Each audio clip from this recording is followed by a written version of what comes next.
These are my lovely size 11 knitting needles. Size 11 is an English size, and I don't think it's even imperial. I think it's just English. Could be the same thing, could be different. And I am going to show how to cast on and how to knit a few rows.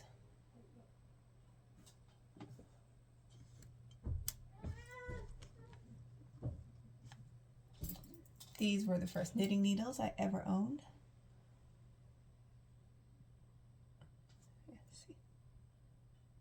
Made in England. First thing you want to do, make a slip knot. My Nana learned how to knit during like rationing, so she actually taught me how to knit with a type of color of yarn that was very close to this. I have noticed, being from England, that everything is wool. Even if it's acrylic, it's wool, but over here in America it's not, it's yarn. But so you have your slip knot. Oh, with my Nana being around during rationing in World War II, she was very particular as far as how much I had left over before my slip knot, and she also was very strict on whether, if I messed up, she would rip the whole thing out.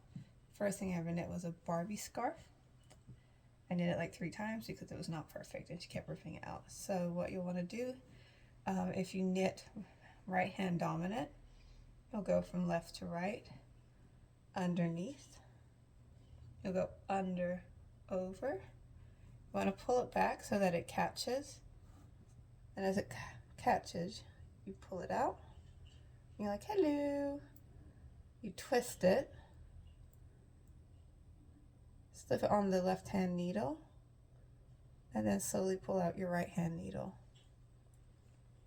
So again, you'll go, so now that you've got 2 stitches, instead of going into the front, you'll go in between the 2. And in America, I believe it's called a cable cast on.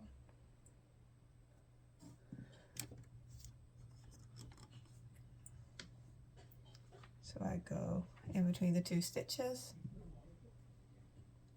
under, over both, catch it, pull it through, pull it out about 1 inch, twist it, pull it out. One of the things that you want to watch for is to make sure that you don't pull it too tight. I've taught many people how to knit, and then if you make it too tight, when you go to knit this row, it's going to be really, really hard, and it can even hurt your hands. Even with these needles, I typically don't knit with my aluminum needles because they do hurt your hands after a period of time. I prefer to knit with bamboo, but my Nana taught me how to knit on these ones, so I thought it was cool to show people how to knit with them. So again, you'll go in between the most recent stitch that you created on the left hand side. You go under, over. I am keeping some tension on here so it's not loosey-goosey and it's not super tight.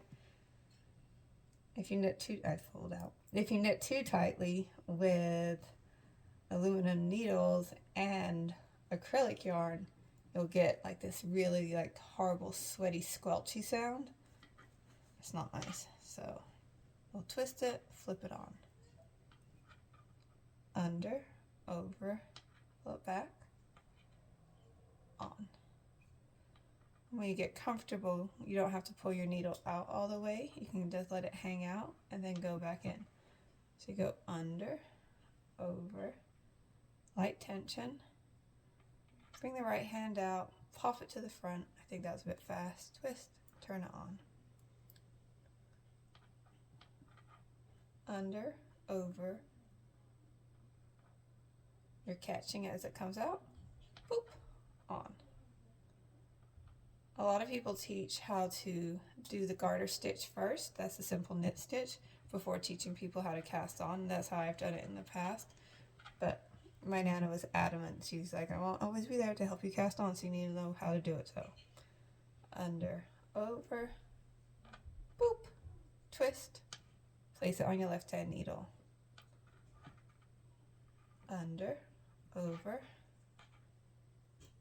twist it, place it on there.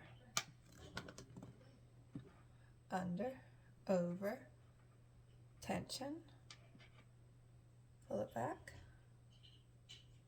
put it on,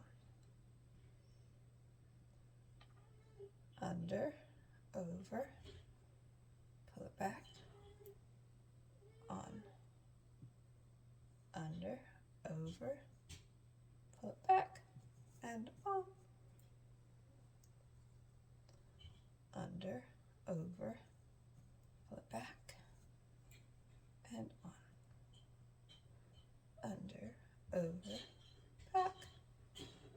Oh no, I messed up. If you mess up, you can just pull out, tighten up again, get your tension so that your stitches are nice and even. Just keep going. So you go in between the most recent stitch and the one prior. You want to go in between it both all the way. So under, over, back, on.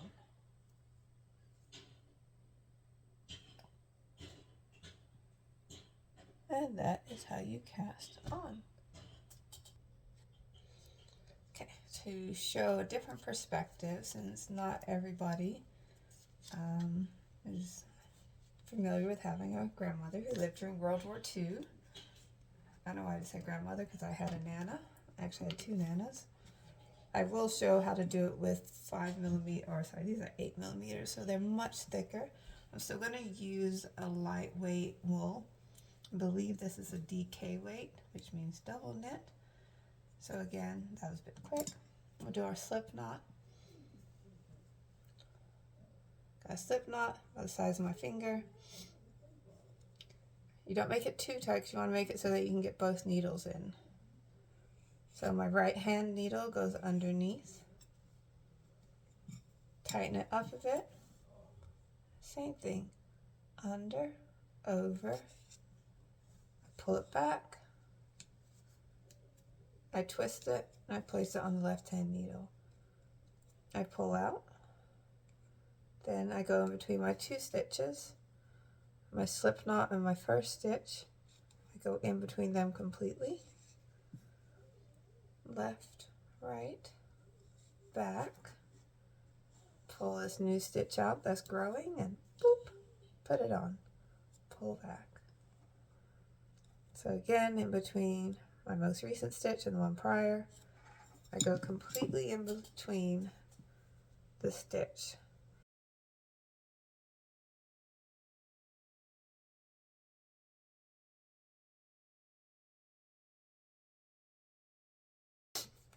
So I try to keep my working yarn close to the tip, about an inch or 2.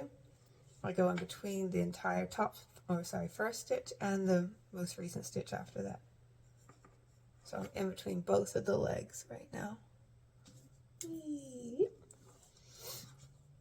So I'm gonna go, I still have it. So the wool is actually coming now from the left hand side because it's anchored to the stitches over there. But since I'm creating new stitches, it's important to pull it back over here to keep the work going. So you go under, over, keep that tension, pull back. At the same time you're pulling back with the wool, you're pulling back with the needle. Gonna get a little bit of real estate here so it doesn't slip off. Twist it, and then you catch the back loop or the back leg of your new stitch that you're creating. So that's that back leg right there. I go left, I go right, I go pull it out, I twist it, I put it on. So again, under, over, back, front, twist it, put it on. Under, over, keeping that tension, back, twist, on. I can pull out all the way, I can go back in, under, over, back, twist, on, under, over, back, twist, on. And that is my cast on, my cable cast on. And so next I will show you how to do garter stitch or the knit stitch. Thank you.